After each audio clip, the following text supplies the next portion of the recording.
গতকাল আমাদের নেত্রী মমতা বন্দ্যোপাধ্যায় বলেছেন যে এই সমস্ত কিছুর পেছনে আছে অমিত শাহ নামক ব্যক্তির এক গভীর ষড়যন্ত্র, এবং সেই ষড়যন্ত্রকে পরাজিত করতে হবে।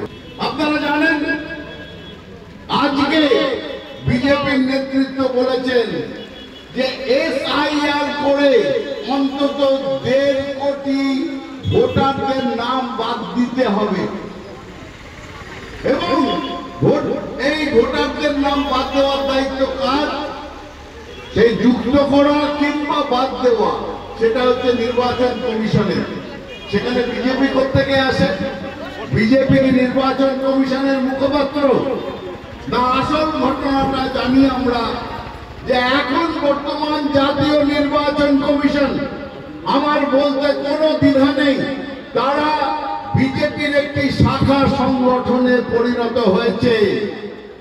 যেদিন সুপ্রিম কোর্টের নির্দেশ অগ্রাহ্য করে মোদী সরকার একটা অর্ডিন্যান্স করলো যে জাতীয় নির্বাচন কমিশনের কমিশনার নিযুক্ত করবে যে কমিটি, সেই কমিটি 3 জনের কমিটি থেকে chief justice of India, supreme কোর্টের সর্বোচ্চ সুপ্রিম কোর্টের মুখ্য বিচারপতিকে বাদ দিয়ে সেই জায়গায় অমিত শাহ থাকবেন।